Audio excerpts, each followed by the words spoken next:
Hadirin yang Allah muliakan, fokus ke tugas kita. Gak usah urus urusan Allah Subhanahu wa ta'ala. Yang jadi masalah, begitu kita dapat musibah dan ujian, kita sibuk ngurus urusan orang lain, bahkan ngurus urusan Allah Subhanahu wa ta'ala. Gak usah sibuk urus urusan kita. Kerjakan kewajiban dan jauhi larangan. Dan tugas yang harus pertama kali kita wujudkan adalah mentauhidkan Allah Subhanahu wa ta'ala, mewujudkan dan mengejawantahkan la ilaha illallah. Itulah yang dijelaskan Al-Imam Ibnul Qayyim. Beliau mengatakan bahwa kunci terurainya berbagai masalah dan ujian adalah kalimat tauhid la ilaha illallah. Oleh karena itu, banyak doa-doa tentang mengurai masalah, di dalamnya ada kalimat tauhid. Contoh paling sederhana, doanya Nabi Yunus. Apa doanya Nabi Yunus?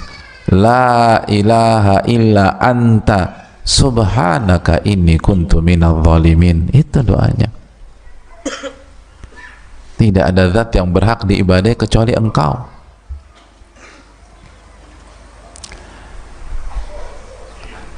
Tidak ada yang berhak diibadai kecuali Engkau. Apa keterangan para ulama? Al-Imam As-Sa'di rahimahullahu ta'ala mengatakan, ketika Nabi Yunus membaca la ilaha illa anta subhanaka inni kuntu minadh dhalimin, ini masuk ke bab tawassul bil hal. Jadi beliau meminta pertolongan kepada Allah Subhanahu wa ta'ala melalui kondisi beliau pada saat itu dan selama itu. Jadi itu bukan kalimat yang hanya keluar dari lisan jamaah, bukan hanya kalimat yang meluncur dari mulut, tetapi kalimat la ilaha illa anta itu adalah kondisi beliau pada saat itu yang mentauhidkan Allah Subhanahu wa ta'ala. Itu hadirin. Jadi kenapa kita baca doa itu? Kan banyak orang baca doa la ilaha illa anta subhanaka inni kuntu minadh dhalimin, tapi masalah nggak terurai-urai. Nabi Yunus baca sekali aja keluar tuh dari perut ikan sampai ke daratan, karena kita mengucapkan doa itu hanya dengan lisan. Tapi Nabi Yunus, doa itu beliau baca menunjukkan kondisi real beliau pada saat itu, yang menunaikan tugas-tugas beliau sebagai seorang hamba yang hanya beribadah kepada Allah. Itu hadirin. Jadi urus tugas dan urusan kita. Berarti begitu ada masalah, cek kembali ibadah-ibadah kita. Sudah ikhlas atau belum? Sudah beribadah hanya kepada Allah atau belum? Sudah khusyuk atau belum?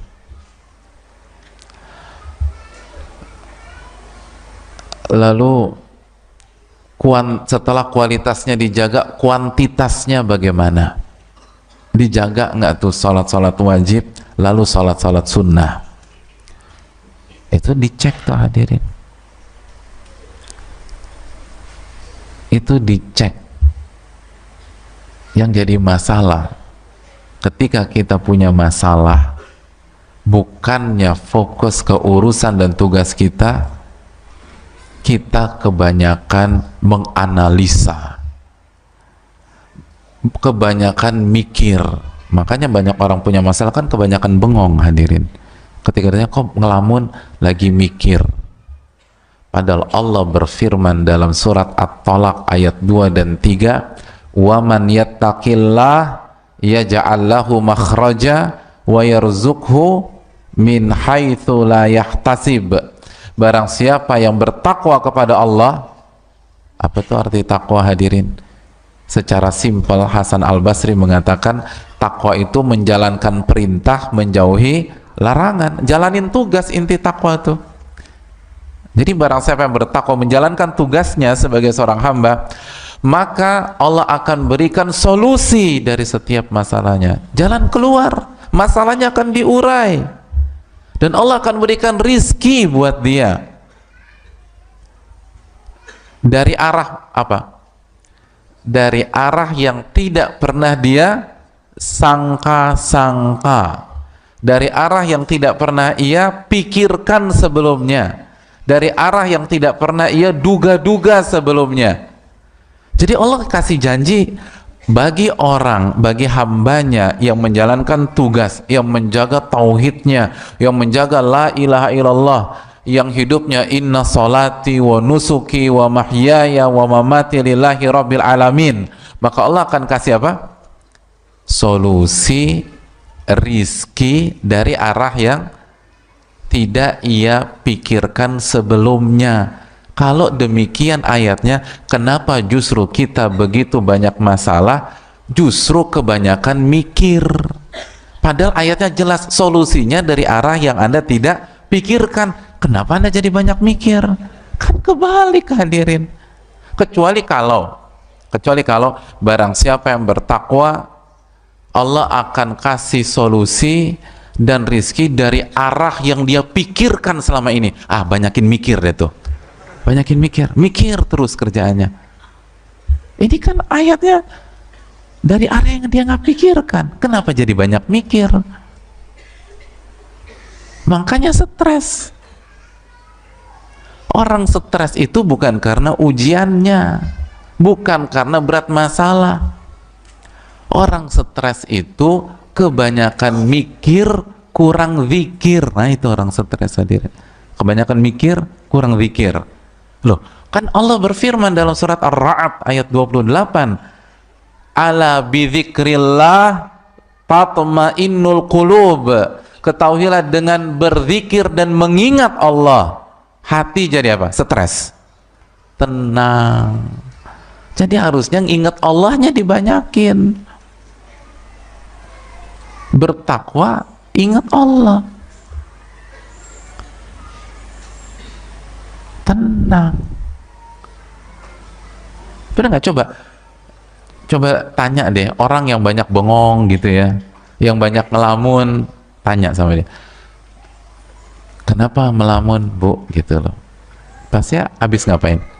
Mikir gitu. Ketika suami di PHK, biasanya yang stres siapa? Istri, Masya Allah. Biasa aja jawabnya, jangan kayak curhat begitu. Istri, Pak Ustadz, istri. Kayaknya dalam banget jawabnya. Itu kan unik ya. Yang dipecat siapa? Yang stres? Itu unik tuh emang kehidupan.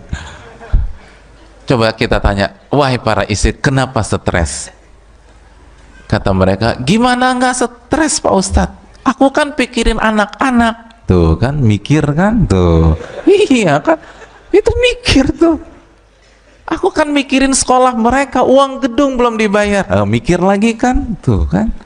Aku kan mikir bayar listrik Pak Ustadz. Listrik nih gimana? Mikir lagi kan, subhanallah. Itu kebanyakan mikir. Udah gitu bengong, waktu habis. Harusnya kan dia ikhtiar, dia kerjakan tugasnya, gak usah kebanyakan mikir. Nabi SAW ketika ujian di kota Mekah semakin dahsyat, kan sebagian sahabat nanya, kapan kita hijrah ya Rasul? Kapan kita hijrah ya Rasul? Apa kata Nabi SAW? lam umar bil hijrah, saya belum diperintah Allah untuk berhijrah. Itu Nabi nggak mengatakan tunggu saya pikirkan dulu ya, menurut analisa saya insya Allah 5 bulan lagi. Tapi memang berat masalah kita. Akhirnya curhat. Enggak, kan Nabi nggak begitu. Nggak begitu. Saya belum diperintah untuk berhijrah. Lihat, fokus ke tugas. Artinya kan saya ini hamba, tinggal nunggu tugas dari Allah aja. Kalau ditugaskan hijrah, tugaskan di sini kita. Kita nih kebanyakan menganalisa, kebanyakan berpikir. Berpikir boleh hadirin. Syarat jadi mukallaf itu berakal sehat. Tetapi semua yang overdosis itu nggak bagus, itu poinnya. Semua yang overdosis itu tidak bagus. Jangankan berpikir yang overdosis. Saya ingin tanya, sholat subuh overdosis bagus nggak? Sholat subuhnya 3 rakaat, nggak ada. Semua ulama Purbalingga bilang sesat. Itu simpel, apalagi mikir. Yang jadi masalah kita sibuk ke hal yang bukan urusan kita, lupa urusan kita, mentauhidkan Allah Subhanahu wa ta'ala, mencek kualitas ibadah kita, tauhid kita udah lurus belum, ada nggak noda-noda syirik, baik syirik kecil apalagi syirik besar. Lalu bagaimana kuantitasnya nih, itu yang harus kita pikirkan. Adapun hasil itu urusan Allah, nggak usah kita ribetkan. Kenapa nggak usah kita pikirkan terlalu ribet begitu? Sekali lagi, berpikir jelas ada porsinya. Yang jadi fokus kita yang overdosis. Karena hadirin yang dirahmati oleh Allah, kita kan ketika punya masalah, yang kasih masalah tadi siapa? Allah. Itu namanya siapa hadirin selain Allah? Ar-Rahman, yang maha pengasih, Ar-Rahim, yang maha sayang sama kita. Ya udah, nggak usah terlalu ribet dipikirin. Wong yang kasih ujian adalah Ar-Rahman dan Ar-Rahim. Yang kasih ujian itu Al-Muhsin. Nggak usah terlalu dipikirkan.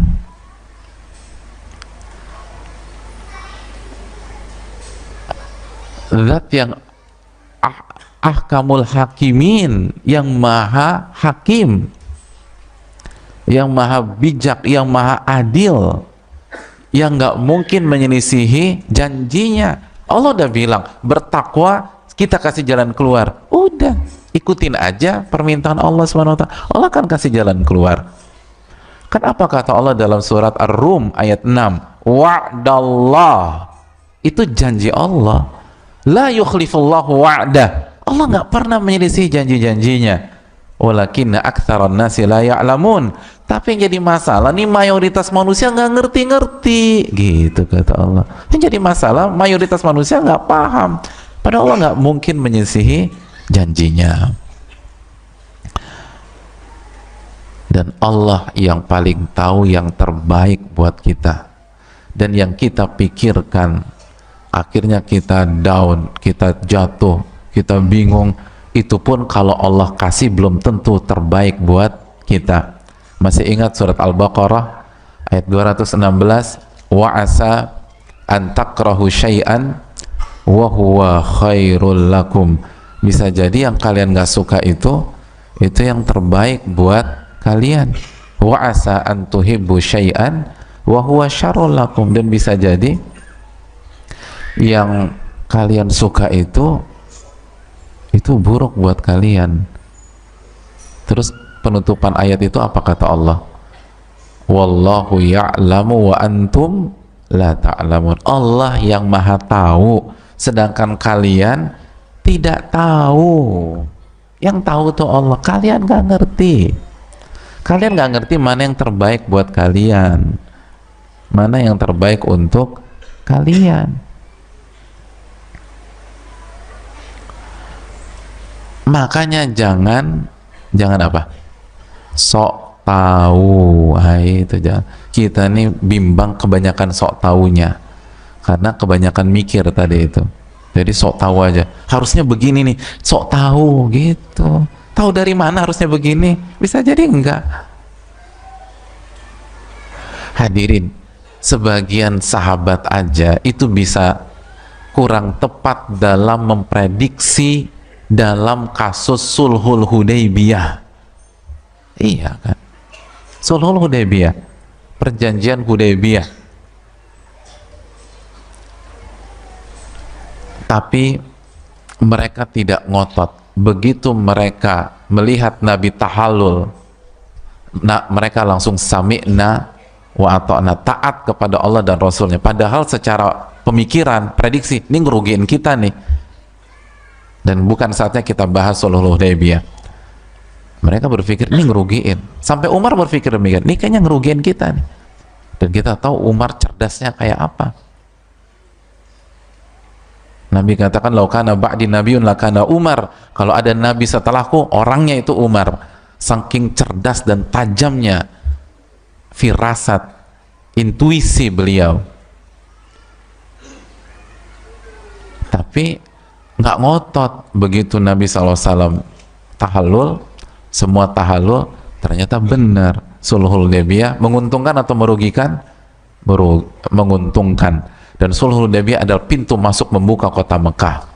Jadi sekali lagi hadirin, banyak hal yang kita prediksi itu nggak benar. Jadi kesian kita ya, udah capek-capek mikir, capek-capek bengong, capek-capek ngelamun, akhirnya asam lambung naik, terus mahnya kumat, hasilnya nggak bener juga, salah hasilnya. Ya Allah, kalau hasilnya bener kan masih mending gitu, ini hasilnya salah. Karena Allah katakan, wa asa an takrahu syai'an wa huwa khairul lakum, bisa jadi yang kalian nggak suka tuh baik buat kalian. Udah percayain aja sama Allah. Allah yang paling tahu. Allah nggak mungkin zolimin hamba-hambanya. Wa annallaha laisa bidzallamin lil abid. Allah tuh nggak pernah zolimi hamba-hambanya. Dalam surat Ali Imran ayat 182. Nggak mungkin. Selama kita menjaga iman kita, tauhid kita, akidah kita, pasti Allah akan tolong. Nggak mungkin. Itu adalah sebuah kepastian. Nggak mungkin Allah sia-siakan kita, hadirin yang dirahmati oleh Allah. Jadi selalu memandang yang Allah pilihkan itu yang terbaik, walaupun awalnya kita nggak suka. Oh, ini yang terbaik, fokus aja.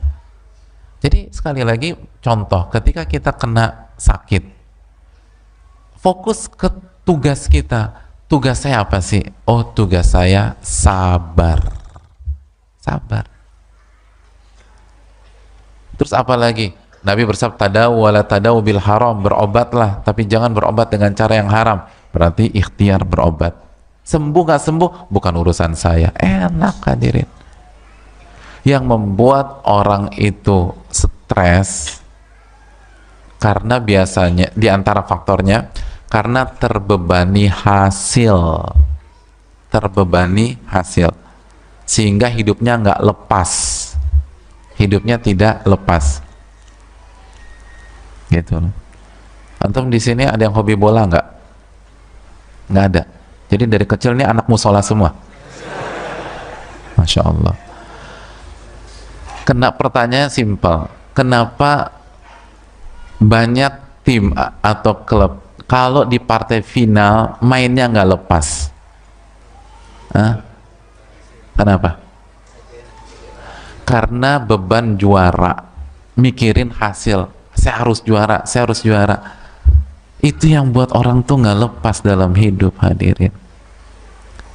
Yang bikin kita nggak lepas, saya harus sembuh.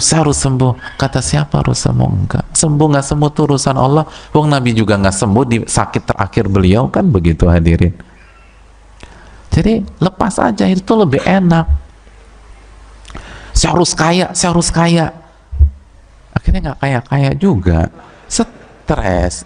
Siapa yang bilang harus kaya? Nggak ada yang bilang harus kaya. Yang ada harus sabar, harus bertakwa. Itu nggak ada yang bilang harus kaya. Jadi hadirin yang dirahmati oleh Allah Subhanahu Wa Taala, fokus ke urusan kita, jangan terbebani. Allah sudah pilihkan yang terbaik untuk kita, jamaah. Untuk kita, karena Allah itu Al-Muhsin, yang maha baik. Pokoknya semua baiklah. Itulah hadirin.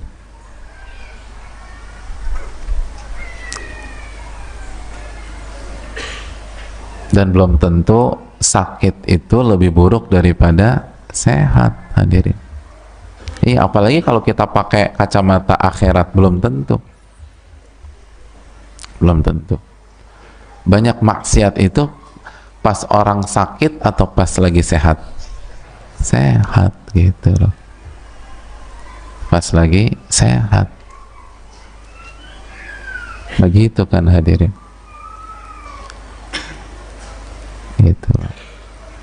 Itu yang perlu kita camkan. Ada preman stasiun preman terminal di sini, begitu kena cacar air, kira-kira beroperasi nggak dia?